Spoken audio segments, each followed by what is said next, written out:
¿Qué tal? Bienvenidos nuevamente a Línea Médica. Hoy un tema muy interesante, quédese con nosotros. ¿Había usted oído hablar de una enfermedad que se llama la gota? Bueno, pues aquí vamos a tocar este tema muy interesante. Quédese con nosotros, vuelvo a repetir, y acompáñenos a ver este reportaje.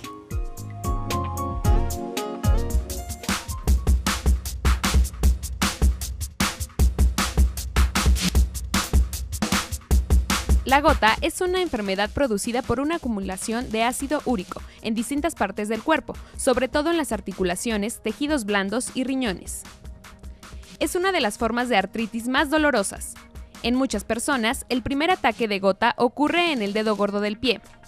A menudo, el ataque despierta a la persona cuando está durmiendo. El dedo está muy resentido, enrojecido, tibio e hinchado. La gota es causada por tener niveles de ácido úrico superiores a lo normal en el cuerpo. ¿Esto puede ocurrir? Sí. El cuerpo produce demasiado ácido úrico. El cuerpo tiene dificultad para deshacerse del ácido úrico. Si se acumula demasiado ácido úrico en el líquido alrededor de las articulaciones. La causa exacta se desconoce. La gota puede ser hereditaria. Es más común en los varones, las mujeres posmenopáusicas y las personas que beben alcohol. Las personas que toman ciertos medicamentos pueden tener niveles más altos de ácido úrico en la sangre. Después de un primer ataque de gota, las personas no tendrán ningún síntoma. La mitad de los pacientes tendrá otro ataque. Algunas personas pueden desarrollar artritis crónica.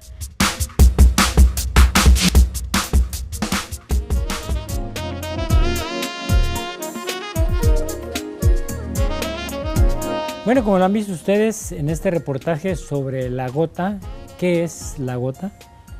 Bueno, pues muchas de las personas seguramente traigan el ácido úrico en su sangre muy elevados y ni siquiera saben o no se dan cuenta hasta que presentan el primer ataque agudo como si fuera una artritis, y entonces es cuando acuden a los médicos para ver o diagnosticar esta terrible enfermedad. Hoy quiero presentar al doctor Jaime Azuela Antuna. Él es médico aquí en Aguascalientes. Bienvenido, doctor Jaime Azuela. Muchas gracias, doctor. Agradecido de aceptar su invitación. Gracias. Y a la licenciada en nutrición, Paulina Tapia Escalante. Bienvenida, Paulina. Gracias, doctor. Buenas tardes. Bien. Bueno, pues vamos a arrancar esta charla interesante para todo el público que nos ve sobre esta enfermedad, que seguramente muchos, como dije al principio, tienen ácido úrico, no se dan cuenta. Pero, doctor, quiero preguntarle qué es el ácido úrico y qué es la hiperuricemia, porque seguramente la gente que nos ve no sabe explicarlo, por favor. Sí, doctor. Bueno, primeramente definir que el ácido úrico es una sustancia normal en la sangre y esta se deriva del metabolismo o del procesamiento de algunas otras sustancias que se llaman purinas, que están contenidas en la información genética que tenemos, el DNA y el RNA, así como también en algunos alimentos, como son las vísceras, principalmente carnes rojas y algunos otros alimentos. Esto del ácido úrico es importante saber que es parte normal de nuestro cuerpo, precisamente porque es común que veamos algún resultado de laboratorio en el que se reporta el ácido úrico.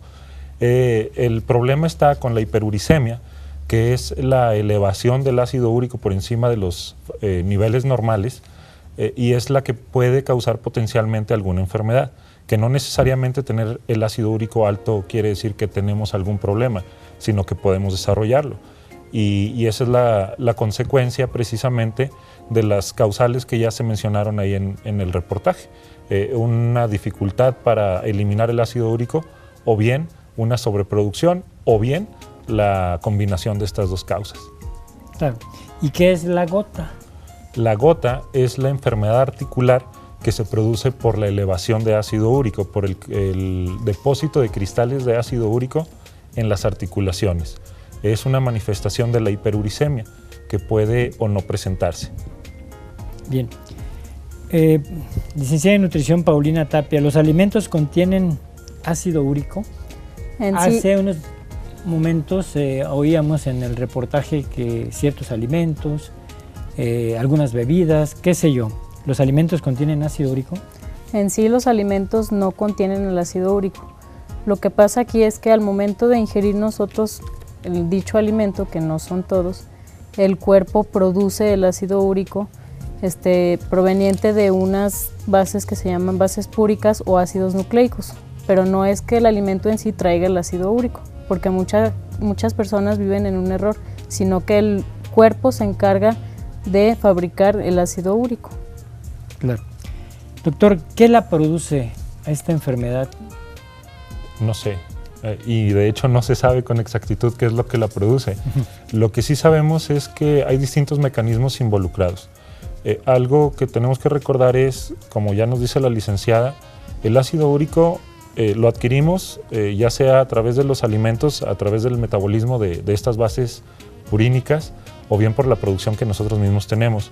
Sin embargo, como ya les comentaba, las causas pueden ser una sobreproducción de la producción normal de ácido úrico, que la mayor parte se desarrolla en el hígado. Puede que este mecanismo se encuentre alterado, ya sea por falta de algunas enzimas, que es normalmente el carácter genético que tiene este problema, y se empiezan a producir más cantidades de ácido úrico. Otra, que la producción, más bien que la eliminación del ácido úrico se vea disminuida. Esto ocurre, por ejemplo, asociado a algunas drogas, asociado también a insuficiencia renal, por ejemplo, aunque la mayor parte de la excreción se da por el riñón, no necesariamente tiene que ver la insuficiencia renal con la producción del aumento del ácido úrico, aunque es un factor que se ve involucrado. Y lo más importante, y es de hecho lo más común, la causa mixta, la combinación de estas dos cosas, que sobre todo se relaciona a la ingesta de alcohol, a la ingesta de algunas carnes, especialmente las carnes rojas, especialmente las vísceras, que son las que tienen mayor cantidad de estas purinas, que son las que finalmente se metabolizan y se vuelven ácido úrico. Claro. También tenemos que se producen algunas enfermedades, algunos problemas derivados también de esta problemática de estas personas que tienen ácido úrico y que tal vez no conozcan o que estén dando síntomas. Así es muy común. Por ejemplo, ya veíamos acerca de la gota, que es el tema que tratamos hoy, y no es otra cosa sino la consecuencia o una de las consecuencias que puede tener la hiperuricemia, el aumento del ácido úrico en la sangre. Se reconocen prácticamente 3 formas de afectación derivadas del ácido úrico. Una es la gota, otra la litiasis renal por cristales de ácido úrico o las piedras en los riñones, y bien la tercera serían los tofos de ácido úrico, que son formaciones, bolas que se forman en las articulaciones, que suelen alcanzar grandes tamaños, o bien en los lóbulos de los oídos. Y esas son las 3 principales. Lo que se ha visto es que el ácido úrico también se encuentra asociado con otras enfermedades. Esto es algo muy importante, porque de hecho las líneas de investigación actuales precisamente ya se logró establecer que, por ejemplo, en el caso de la hipertensión, las personas que la padecen tienen elevado el ácido úrico. Lo que falta comprobar es si las personas sanas, o las que no tienen hipertensión, tienen el ácido úrico normal. Esto para poder definir el ácido úrico como un marcador. Se relaciona también en otras enfermedades como la obesidad, se relaciona también en otras enfermedades como la preeclampsia, se relaciona a otras como el hipotiroidismo, la diabetes mellitus, el síndrome metabólico, y muchas enfermedades que tienen que ver sobre todo con el metabolismo, es decir, con la manera en la que nuestro cuerpo procesa algunos elementos. En este caso hablamos de las purinas, pero también puede ser acerca de los carbohidratos, como en la diabetes o el síndrome metabólico, las grasas, como en la dislipidemia, el colesterol, los triglicéridos. Y por tanto, pues estas asociaciones es muy importante tenerlas en cuenta, sobre todo cuando descubrimos que tenemos elevado el ácido úrico. Hay que ver si lo demás se encuentra también en orden, porque pudiera ser un marcador que nos ponga en alerta para buscar otras enfermedades de manera intencionada. Claro. Licenciada en Nutrición, Paulina, ¿qué tan efectiva es la dieta para esta enfermedad? Ya acabamos de escuchar toda esta serie de enfermedades, pero las personas que nos están viendo en esos momentos, ¿qué tan efectiva es la dieta para esta enfermedad? Para esta enfermedad, esta dieta es efectiva como un 30%. Aquí participa más el medicamento, porque la hiperuricemia o gota es una enfermedad, como dijo el doctor, debido a una alteración del metabolismo de las purinas, no por comer inadecuadamente. Por decir, si usted fue hace 2 días a comerse un menudo, va y se saca sangre a los 2 días y sale con el ácido úrico elevado, no es debido al menudo que se comió hace 2 días.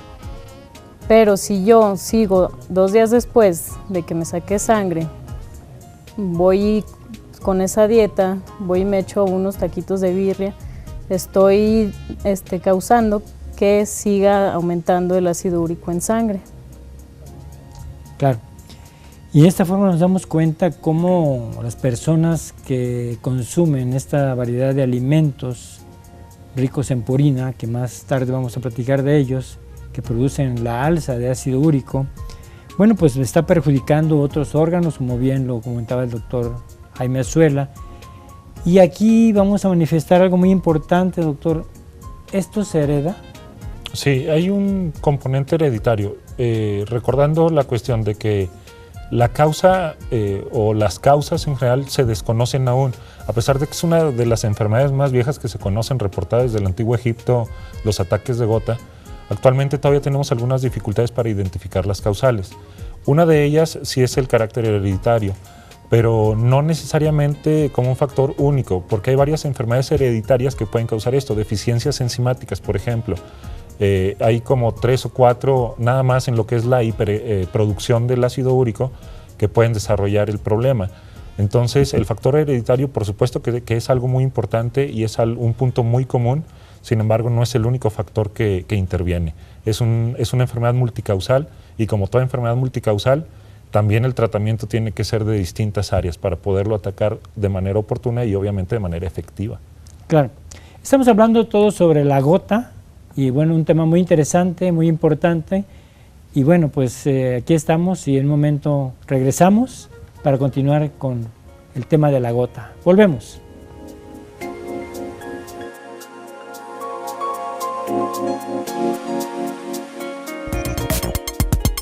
¿Sabías que la gota también se puede desarrollar en personas con diabetes, enfermedad renal, obesidad, anemia, leucemia y otros cánceres de la sangre?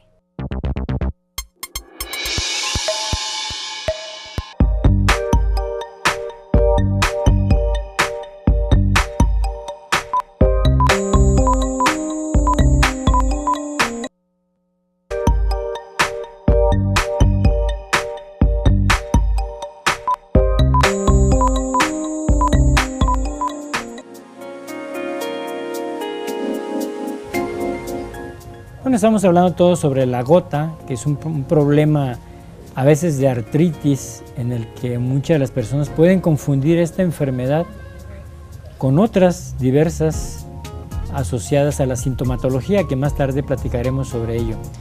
Doctor, ¿quién puede padecer este padecimiento, la gota? Esa es una pregunta muy común, porque estamos acostumbrados a pensar que es una enfermedad muy de hombres, y de hecho sí. Por debajo de los 65 años de edad, la proporción entre mujeres y hombres es de 4 hombres por cada mujer, estamos 4 a 1. Sin embargo, por arriba de los 65 años, ya en la edad posmenopáusica, esa tasa se invierte y se suele ser mayor en las mujeres, en una proporción de 3 a 1. Esto es importante porque nos puede dar hombres y mujeres y hay momentos de la vida en la que tenemos mayor capacidad para desarrollarla. Uno de los asuntos, y estamos hablando aquí en este caso de hiperuricemia, es que se puede, y hacer énfasis en esto, se puede tener alto el ácido úrico sin que cause enfermedad, pero es en estos grupos de edad en los que se ve con mayor frecuencia este tipo de problemas, por debajo de los 65 años en los hombres, por encima de esta edad en las mujeres. Claro. Bueno, pues aquí también hay un punto muy importante dentro de la alimentación, porque esto se basa, como ya se ha comentado aquí, en qué es lo que comemos, qué es lo que somos y qué síntomas podemos presentar. Yo le quiero preguntar a Paulina, ¿qué es la fructosa y por qué interviene en esto de la enfermedad de la gota, la fructosa? Muchos de los pacientes o personas se dedican a ver, a informarse, a ver los alimentos, esto que contiene, la sal, fructosa, glucosa, no sé. ¿Por qué la fructosa? Claro que sí. La fructosa es un monosacárido que se encuentra principalmente en las frutas y en algunas verduras. Para que me entiendan, es un azúcar que viene de los alimentos. Es importante mencionarla, ya que esta azúcar es metabolizada por el hígado de una manera rápida, convirtiéndola en ácido úrico, lo que va a causar también un aumento de este en sangre. Más adelante voy a explicar en qué alimentos se encuentra la fructosa. Bien, el diagnóstico, doctor, ¿cómo nos damos cuenta? Sabemos que hay gente que anda deambulando por las calles y que dice, no, pues yo me siento bien, a que voy a alguna institución, no me duele nada. Sabemos que hay gente que tiene el ácido úrico elevado y que no sienten nada, y gente que tiene gota sin tener el ácido úrico. Ciertamente el diagnóstico precisamente se tiene que llevar a cabo, bueno, uno es a partir de los síntomas. Obviamente para poder determinar los niveles de ácido úrico esto se hace a través de un examen de laboratorio, que es la determinación de ácido úrico en sangre. Lo normal en este estudio va de 3.5 a 7.2, aunque se establecen algunos puntos de referencia como un máximo de 6 para las mujeres y un máximo de 7 para los hombres. Sin embargo, retomando el punto de que puede haber hiperuricemia sin síntomas, entonces el diagnóstico real de gota o de las piedras en los riñones por gotas, pues se hacen a partir de los síntomas de estas dos cosas. Por ejemplo, para la gota tenemos el diagnóstico que suele ser muy certero a partir del dolor en una sola articulación, por lo regular la del dedo gordo del pie, que suele empezar la sintomatología por la noche. Encontramos el dedo hinchado, rojo, caliente y con un dolor que le llaman exquisito, no porque sea muy agradable, sino porque es muy fácil localizarlo, es un dolor muy localizado y es muy intenso. Muchos pacientes lo refieren como un dolor insoportable. Esta es la articulación que con mayor frecuencia se ve afectada, aunque también puede afectar en orden de frecuencia, sería también el tobillo, la rodilla o cualquier otra articulación del cuerpo, pero esas son las tres más frecuentes, siendo la más frecuente por excelencia la del dedo gordo. Otra forma es la gota crónica, en la que podemos encontrar manifestaciones articulares, pero ya de manera prolongada. La diferencia entre una y otra es que la gota aguda comienza de manera súbita y es un padecimiento muy aparatoso. La gota crónica es un padecimiento en el que hay dolor articular, pero pues por un tiempo prolongado, lo que disminuye la intensidad del dolor. Y finalmente, pues la sintomatología de las piedras en los riñones por ácido úrico, pues es la misma que por cualquier piedra en el riñón. Dolor muy intenso en la espalda baja, en el área de los riñones, que se puede acompañar de sangre en la orina, o bien de algunas otras manifestaciones como fiebre inducida por el dolor y demás, o algunas molestias para orinar. Entonces, básicamente el diagnóstico lo vamos a integrar a partir de los síntomas y buscando intencionadamente el ácido úrico elevado en la sangre. Se descarta el diagnóstico si encontramos el ácido úrico normal, pudiera ser que no. Si la sintomatología es muy florida y vemos que tiene todas las características de una gota y el ácido úrico está normal, pues tenemos que tratarlo de esta manera, porque a fin de cuentas hablamos de los depósitos de cristales de ácido úrico en las articulaciones, y estos depósitos se pueden dar habiendo niveles altos o niveles bajos, y eso es algo también importante tenerlo en cuenta. Pero lo más importante es ver que las manifestaciones articulares o bien de los riñones son las que nos van a hablar acerca de qué causa vamos a buscar para ellas. Y en este caso pues, sería buscar el ácido úrico elevado. Claro. ¿Eso se puede confundir con alguna enfermedad en especial como la artritis? En cierta forma, recordando que la gota es una artritis gotosa, mejor conocida como tal, y es la inflamación de una articulación, que es lo que quiere decir artritis. Sin embargo, la artritis reumatoide, que es la que conocemos como artritis normalmente y es la que afecta principalmente a los dedos de la mano, suele ser de mayor trascendencia, es decir, afecta más articulaciones. Una característica muy importante de la gota es que afecta una sola articulación, por eso el dolor se concentra tanto en un solo sitio. Pudiera confundirse tal vez la gota crónica con la artritis reumatoide.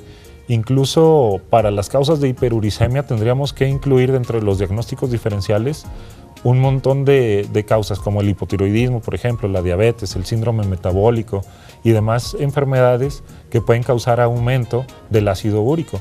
Por tanto, es muy importante descartar todas esas y obviamente enganchar los síntomas con el examen de laboratorio. De otra manera, si diagnosticamos solo con el examen de laboratorio, podemos empezar tratamiento con alguien que ni manifestaciones clínicas tiene. Y eso pues no tendría ningún sentido. Estaríamos haciendo más daño que realmente un beneficio. Claro. Hablar un poco sobre las dietas es muy importante. Las dietas famosas que hoy día existen. Paulina, en cuanto a estas dietas famosas, ¿cómo influye en la elevación del ácido úrico?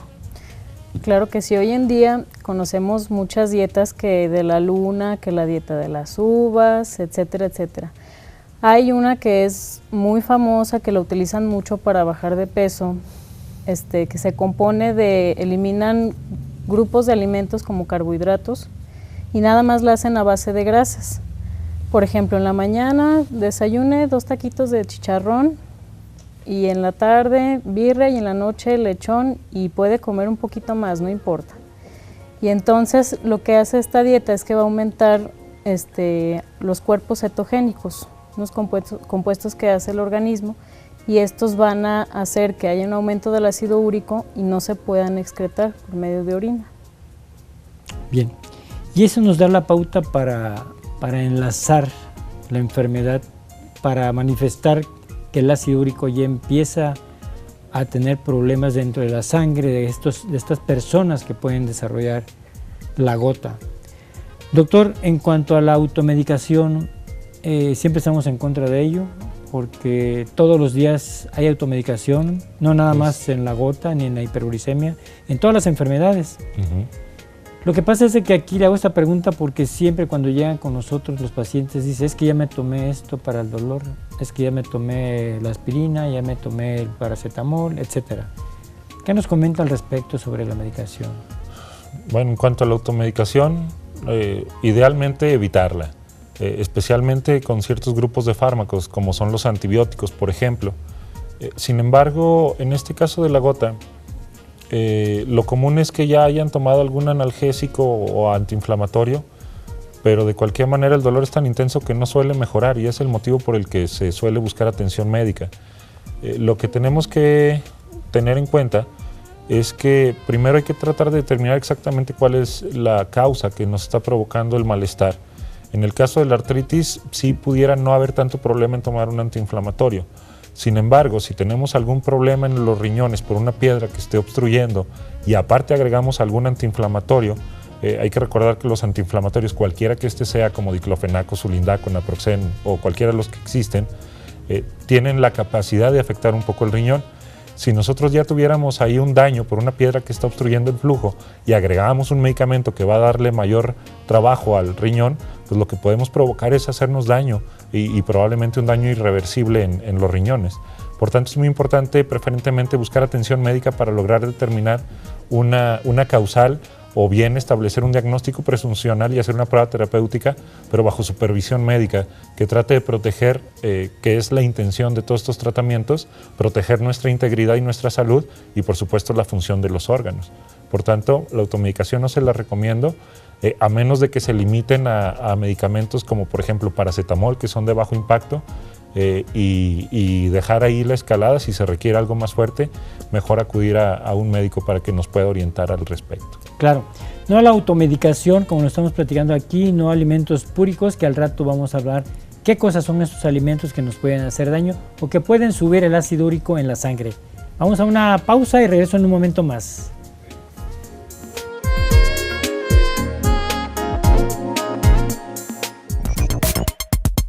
¿Sabías que los síntomas de la gota por lo regular comprometen solo una o pocas articulaciones? Las articulaciones del dedo gordo del pie, la rodilla o el tobillo resultan afectadas con mayor frecuencia.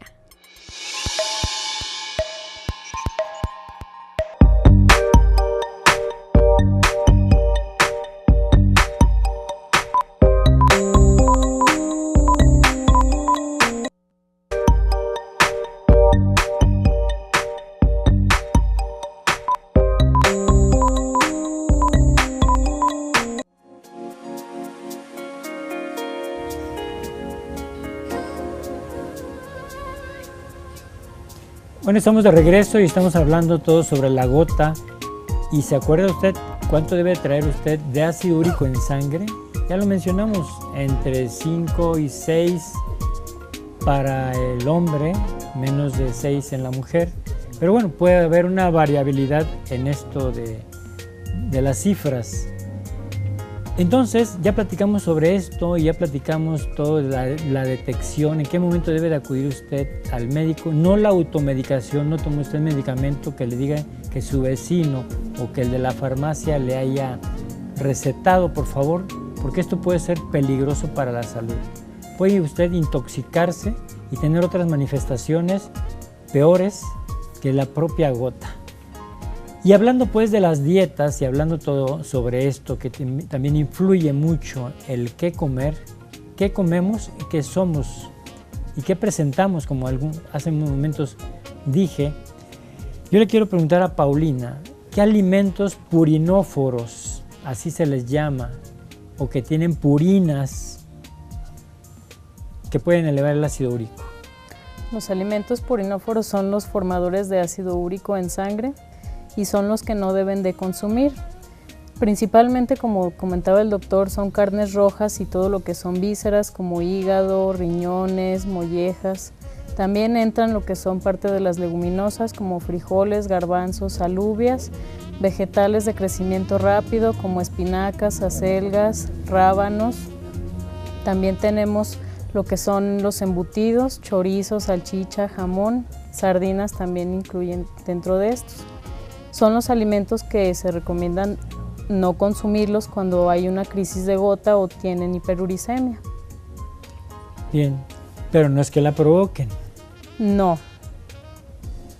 No provocan gota. No, no provocan gota. Incrementan el nivel de ácido úrico en sangre si usted los consume una vez que ya está diagnosticado. Pero no traen el ácido úrico, lo forman, habiendo un aumento de este en sangre. Claro. Y aquí el consumo de agua, es muy importante hablar de esto. Se recomiendan de 2 a 3 litros de agua diarios.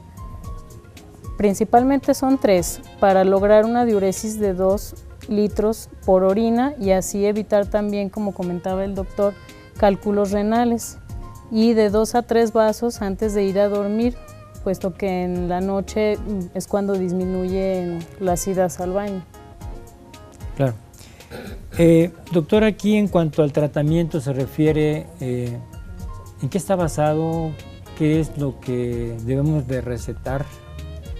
Hablo del tratamiento porque más que nada va fusionado entre la dieta y el tratamiento médico. Así es. Para tener un éxito en esto. Así es. Sí son cosas que no debemos de separar, sobre todo porque estas involucran, por una parte, el que sigamos ingresando alimentos que pueden elevar el ácido úrico, y el tratamiento farmacológico pues se encamina a 2 cosas. Hablamos acerca de 2 causas principales, el aumento en la producción del ácido úrico y la segunda, la disminución en la excreción del ácido úrico. En este caso, entonces, el tratamiento está encaminado a ello. Una es evitar la sobreproducción del ácido úrico. Existen distintas alternativas terapéuticas. Por ejemplo, para la hiperuricemia sin gota, el medicamento de elección o el más empleado en el mundo es el alopurinol, que es un medicamento que se emplea durante los procesos en los que no tenemos crisis de dolor y que ayuda a disminuir los niveles de ácido úrico, disminuyendo la producción del ácido úrico. Sin embargo, para ya cuando tenemos un ataque de gota, existe otro medicamento que es muy común, aunque se ha ido disminuyendo en su uso, que es la colchicina. La colchicina es un medicamento que tiene muchos efectos gastrointestinales y por lo tanto uno de sus principales usos, vamos a hablar, la dosis usual es de 0.6 miligramos cada hora, o sea, una tableta cada hora hasta que desaparezcan los síntomas, que sería el punto en el que paramos el tratamiento. Otro causal para detener el tratamiento es que empiecen los efectos gastrointestinales. El principal que causa es diarrea. Y en ese caso, si los efectos gastrointestinales son muy importantes, tenemos que suspender el tratamiento.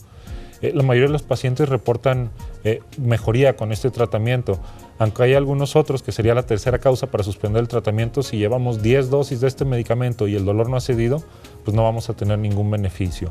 Otro de los principales tratamientos que se emplean en los ataques de gota es los antiinflamatorios no esteroideos, el antiinflamatorio común. El que ha reportado mejores resultados es la indometacina, que es un medicamento que también lamentablemente tiene muchos efectos gastrointestinales, sobre todo gastritis, o bien puede provocar o exacerbar los síntomas de una úlcera. Por lo tanto, hay que tener cierto cuidado. Se pueden usar otros antiinflamatorios como diclofenaco, sulindaco y demás, pero pues depende mucho de cada persona y de la susceptibilidad que tengan al desarrollo de estos fármacos.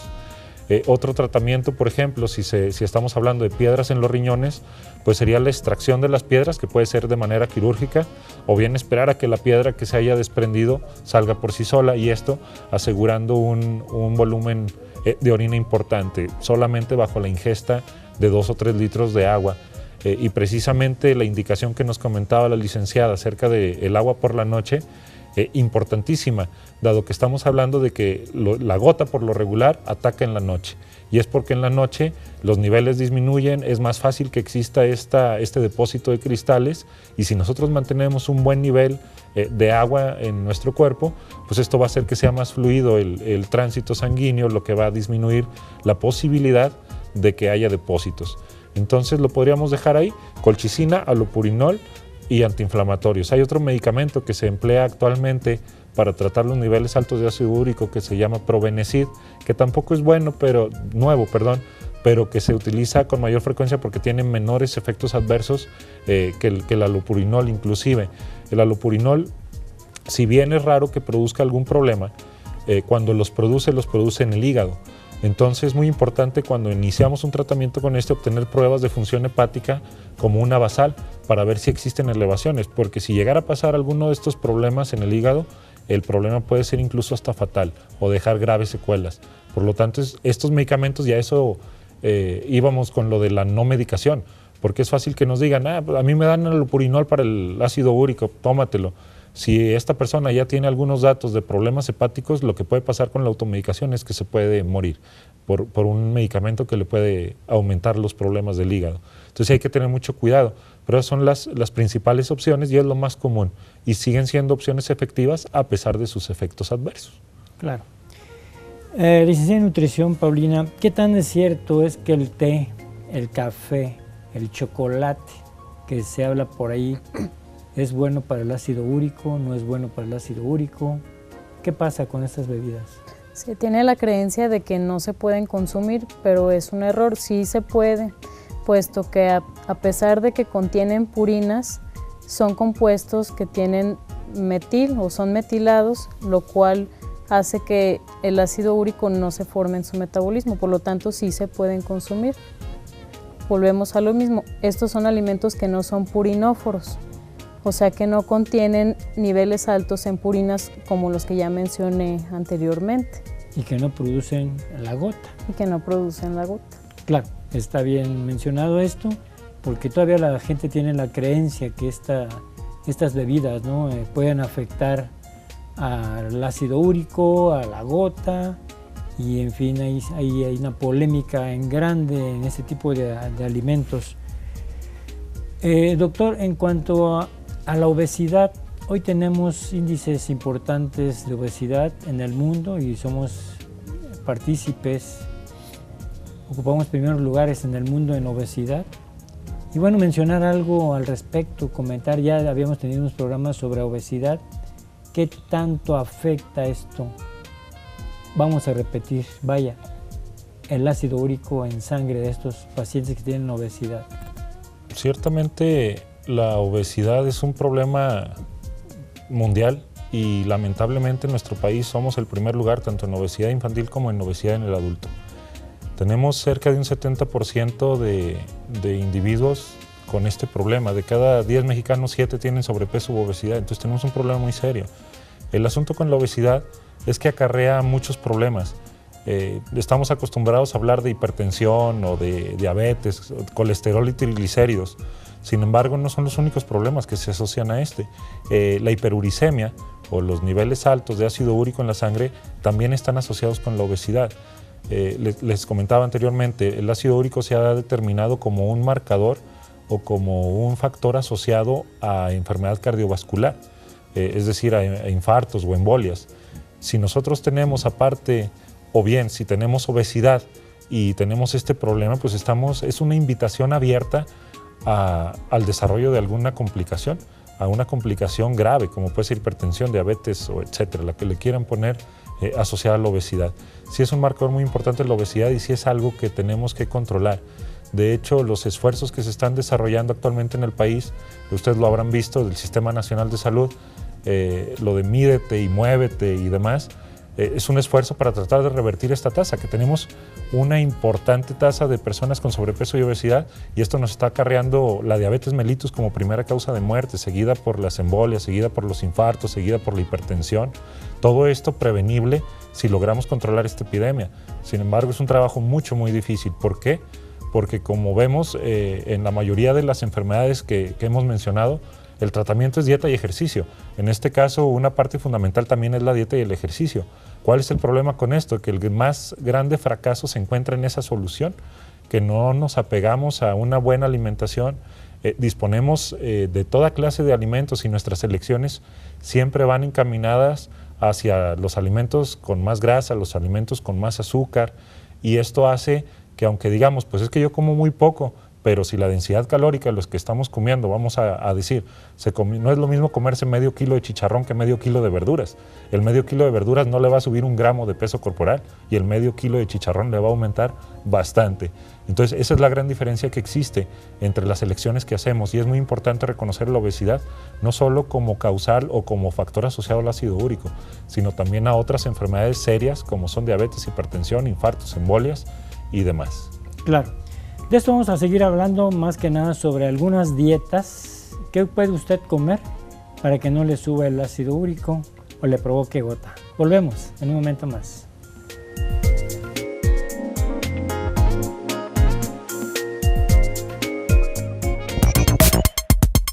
¿Sabías que la gota afecta entre el 1 y 2% de la población general en algún momento de su vida? Es mucho más frecuente en los varones que en mujeres. Se calcula que la padecen entre 5 y 8 varones por cada mujer. Se suele aparecer en las edades medias de la vida y es poco frecuente antes de los 30 años.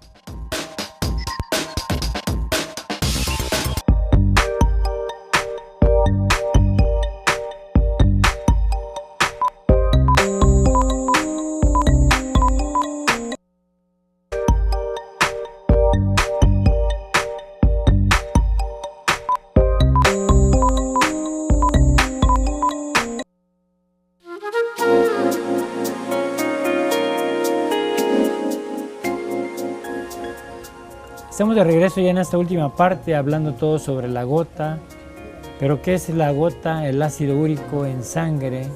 ¿Cómo se eleva y qué problemas nos da? Nos duelen las piernas, nos duelen los pies, hay que acudir con su médico, no la automedicación. Ya lo hemos comentado aquí muchas veces, que usted no se automedique, puede ser fatal para usted o para alguien quien tome algún medicamento que no está prescrito por algún médico, un facultativo, un profesional de la salud. Bueno, ya casi para terminar, yo quiero preguntarle a Paulina sobre qué recomendaciones nos da sobre planes de alimentación, ejercicio, alguna dieta. ¿Qué nos comentas? Principalmente es la alimentación aunado a la farmacología, que lleven su medicamento junto con su dieta. Como les dije anteriormente, eliminando los alimentos ricos en purinas, que son los que van a hacer que aumente el ácido úrico. Se los vuelvo a repetir, lo que es hígado, mollejas, vísceras, que el hígado forma parte de estas, riñones, embutidos como salchicha, chorizo, tocino, legumbres como son frijoles, garbanzos, lentejas, alubias, sardinas, incluyendo también caldos de carne. Aunque usted le quite la carne, el caldo también guarda las concentraciones. Lo que sí se puede comer es huevo, leche, pero bajo en grasa, todos los derivados lácteos bajos en grasa, mantequilla, también baja en grasa, aceite de oliva, pepinillos, ajo también es moderado, nueces, pescado también, una ración aproximadamente de 90 a 120, que es aproximadamente lo de toda la palma de la mano, y sería todo principalmente. En las cuestiones de la obesidad también se puede influir en este tipo de dietas. De hecho, anteriormente el doctor mencionaba que sí tiene que ver con la hiperuricemia, puesto que a mayor peso va a incrementar como de 3 kilos aproximadamente, un aumento de 5 a 3 en lo que es los indicadores de laboratorio. Entonces, a mayor peso hay un aumento de ácido úrico en sangre. Entre mayor peso, más ácido úrico. Exactamente. Entre mayor obesidad, más ácido úrico. Bien, como lo comentaba el doctor Azuela, ¿verdad? Este incremento, esta obesidad mórbida, yo le digo que ya es un país obesogénico, porque el 80% de las personas tienen o cursan con cierta sobrepeso o obesidad, que está dando como resultados estos grandes problemas cardiovasculares, cerebrales, cánceres más que nada, doctor. Se ha difundido mucho estas patologías y bueno, volver a repetir esto, pues sería algo, estimular, concientizar más que nada a la gente, a invitarlos a que en estas fiestas decembrinas, en estas fiestas navideñas que ya estamos avecinándonos, ¿qué nos recomienda hacer allí? ¿Cómo medir? ¿Cómo calcular? Porque dices, bueno, ya me están quitando esto, me están quitando lo otro, no debo de comer esto o aquello, porque tiene todo ácido úrico. Así es. O me puede llevar a tener ácido úrico. Ahí creo que dio al clavo con una palabra clave y muy importante, que es medirse. ¿Cómo lo puedo medir? Tal vez aquí en la cuestión del ácido úrico sí hay mucha restricción con ciertos alimentos, los que ya nos mencionaba la licenciada, que tienen un mayor problema para producir ácido úrico. Sin embargo, hablando de obesidad y otras enfermedades metabólicas, estábamos también muy acostumbrados a limitar, por ejemplo en diabetes, no coma esto, no coma aquello, no coma nada. Y la pregunta era, bueno, ¿y ahora qué voy a comer? ¿Sí? Y es una pregunta muy común porque es muy fácil restringir lo que no vamos a comer, pero a la hora de que nos preguntan qué vamos a comer, pues entonces nos dejan verduras y ya, básicamente, ya vimos ahorita con el ácido úrico que hasta los frijoles nos lo pueden elevar.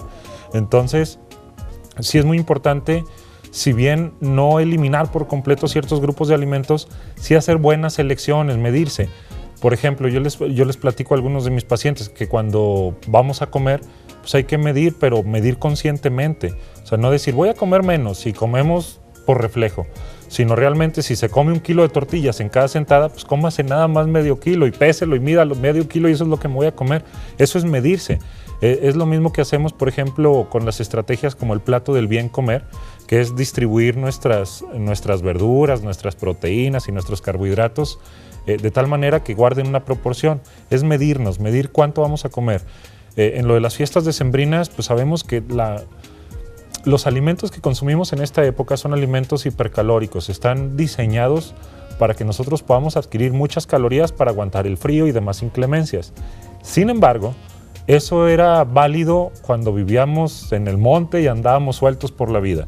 Ahora que tenemos manera de cubrirnos, cobijarnos, poner un calentón y demás, pues la realidad es que esos alimentos lo único que van a hacer, en lugar de protegernos, va a ser engordarnos. Es la única función que van a cubrir. De tal manera que lo importante es medirnos. Si se va a ir a los tamales, pues tratar de consumir 1 o 2 o dependiendo de cuáles sean nuestras necesidades, pero sí tener una medida. No restringirse en lo que va a comer, pero sí en las cantidades en las que lo va a consumir. Dándole preferencia a los alimentos que tienen una menor concentración calórica, como son las verduras, por ejemplo, y tratando de eliminar aquellos que sabemos que proporcionan más calorías. Por ejemplo, los alimentos ricos en grasa, como el chicharrón, que es un ejemplo clásico, que lo vemos muy pequeño, pero en realidad eso pequeño, si lo comparamos con algo dulce, por ejemplo, de carbohidratos o proteínas, 1 gramo de carbohidratos y proteínas nos aporta 4 kilocalorías. 1 gramo de grasa nos aporta 9, es más del doble de lo que nos aporta 1 gramo de cualquier otro alimento. Eso hace que, aunque sea un poquito, 10 gramos, estamos consumiendo 90 calorías. 90 calorías que es suficiente caloría como para que se logre un depósito, porque no la vamos a quemar de inmediato. Entonces, la recomendación, medir lo que vamos a comer, tener cuidado con los alimentos de mayor concentración calórica y darle privilegio a aquellos que sabemos. Si se va a comer una buena tanda de tamales, páseselos con agua y no con refresco. Es hacer elecciones inteligentes a la hora de comer y de esta manera nos evitamos tantos problemas y las restricciones que tenemos en la dieta. Y todo esto, combinarlo siempre, por obligación, con actividad física. Recordando que lo que con nosotros comemos no es otra cosa sino una fuente de energía. Si nosotros combinamos esto con actividad física, lo que va a ocurrir es que vamos a quemar esa energía que estamos consumiendo de más y probablemente logremos un equilibrio. En nuestro cuerpo las enfermedades se producen por desequilibrios entre las sustancias, entre las calorías, entre las enzimas, entre todo lo que ocurre en nuestro cuerpo. De tal suerte que si nosotros logramos equilibrarnos, ya sea con una buena alimentación y con buena cantidad de ejercicio, el mal que tengamos por ahí, diabetes, hipertensión, hiperuricemia, se puede ver controlado de manera más fácil que únicamente dándole esa responsabilidad a los fármacos. Claro. ¿Alguna otra recomendación, Paulina, sobre pacientes que tienen gota? Pues nada más, como dijo el doctor, incluir todos los grupos de alimentos. Simplemente aquí la clave es racionar cada hora que se van a sentar ustedes a comer. Es enseñarse a comer, no ponerse a dieta. Esa es una palabra muy clave que yo siempre les doy a mis pacientes. No se van a poner a dieta, nada más es enseñarse a comer de acuerdo al plato del bien comer, distribuyendo sus grupos de alimentos. Bajar el estrés. Hacer ejercicio, evitar alimentos con azúcares simples, como son refrescos, mermeladas, etcétera, que también estos participan con la hiperuricemia por la insulinoresistencia. Claro, esto es bien importante, hacer mención sobre cómo afecta estos alimentos y bueno, consumir alimentos en estas fiestas navideñas pues, es recomendable, pero como lo acaban de decir ellos, es medirse en cuanto a las raciones y porciones. ¿Cuánto voy a beber? ¿Cuánto alcohol voy a beber? Porque también aquí es otra pregunta muy interesante. ¿El alcohol nos daña, doctor? ¿Nos hace daño? Sí y no. El exceso de alcohol. Se recomienda, por ejemplo, el consumo de 10 gramos de alcohol por día, lo que corresponde como a una copa de vino tinto o a una onza de un licor común. Eso tiene ciertos beneficios, sobre todo el vino tinto, en función de la regulación de la tensión arterial y aporta ciertos antioxidantes. Sin embargo, el exceso en el consumo de alcohol puede producir la gota y los aumentos de los niveles de ácido úrico. Entonces, algo que puede ser bueno en una dosis pasada puede ser bastante dañino. Y hay que tenerlo en cuenta, sobre todo también en estas fechas, que no solo se trata de comer, sino también en algunos casos de beber. Y hay que tener mucha precaución con esto, no solo por las implicaciones que tiene en este caso en el tema de revisión, que es la gota, sino en todas las demás situaciones en las que se puede ver, como son los accidentes viales o las intoxicaciones o demás situaciones. Por ejemplo, la combinación de algunos fármacos con el alcohol puede producir resultados desastrosos, de tal manera que tenemos que tener mucho cuidado con esto, cuidar mucho nuestro peso, cuidar mucho nuestra alimentación y seguir las recomendaciones de nuestros médicos. Y una cuestión, sumarnos a la iniciativa nacional de checarnos, de medirnos y de hacer actividad física, de activarnos. Todo esto para conservar nuestra salud y si ya la hemos perdido de alguna manera, pues tratar de recuperarla con estas 3 medidas tan básicas y tan sencillas de realizar. Claro. Bueno, esto es medicina preventiva, esto es muy barato, no cuesta, es cuestión de que usted eche a andar esto que es activarse y regular el alimento que usted consuma. Yo le quiero dar las gracias a Paulina Tapia, gracias por haber estado con nosotros. Doctor Jaime Azuela Antuna, gracias doctor por haber estado con nosotros en este tema tan importante que es la gota. Yo me despido, soy el doctor Jorge Tapia, los espero el próximo sábado aquí por Aguascalientes TV, Línea Médica. Cuídese mucho, cuídese de la gota.